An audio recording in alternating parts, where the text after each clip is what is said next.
So, have you been involved in any civil rights organizations or movements? Yes. After I came out of college, I was still very involved in theater.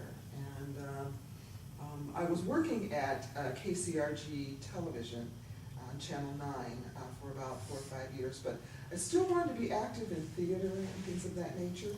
And the NAACP was doing a lot of youth outreach.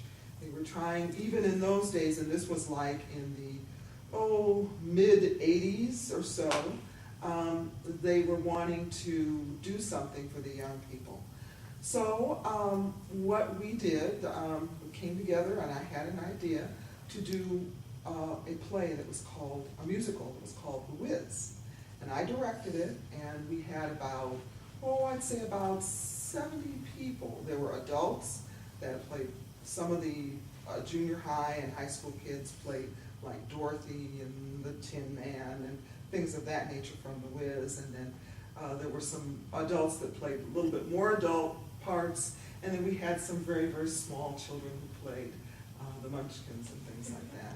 But I directed it. It was produced by the NAACP here in Cedar Rapids, and we did it at the Paramount Theater. And then within like the next 2 years, we did another play that was called Kismet. And again, there were a lot of young people involved that had most of the major parts and things, and did the singing, and had orchestra and costumes and the whole works. And this was also sponsored by the NAACP. So they were really trying at that time to give young people a good feeling about themselves, self-esteem, pride in being able to get together and actually produce, go from the beginning, in the middle, and the end, and produce something that was wonderful and people could come to see. So why did you choose to get involved in that? Theater had always been something that was very exciting for me. When I was young, I was very shy. And I decided that I didn't want to be shy anymore. And this was a wonderful way of doing something and being involved with people in my junior high. I started out, my first year I was like doing costumes for a play that they were doing. That was in 7th grade, 8th grade. I think I did makeup and costumes that year for another play that they did. And then finally in 9th grade, I got the gumption up to go and actually audition for a play.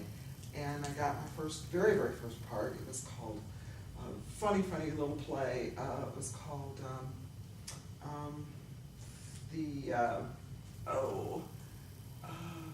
McDonald's or something like that. I can't remember exactly, but it was, the part I had was called the Lingerie Lady, and she was a real funny kind of a salesperson. But it was the first time that a black person had had a part at Franklin High School, in junior high school, in any of their programs and things.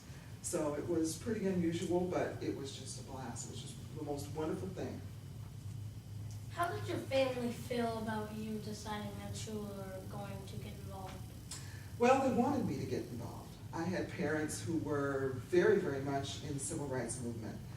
Both my mother and father were in sittings right here in Cedar Rapids, Iowa, at the Kresge store, the Kresge counters, and to allow people, black people, to be able to eat lunch there. And they were young people at that time. I was not necessarily born yet, but they were very, very into the NAACP themselves, and they felt it was very important that that I try to do as much as I could. They always told me that, there's nothing you can't do, and to go ahead and do it. So, as we're wrapping this up, what would you say is one of your biggest accomplishments? Well, I think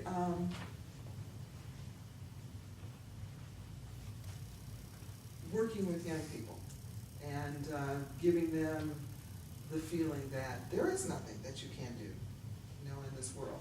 That everything that you attempt is important, and that you should try, and if you fail, you try again, and you continue on. Also, what would you say is the most important thing that you would think that we should know? What's the lesson that we should get from this, from your story? Oh, that everything changes, nothing stays the same. And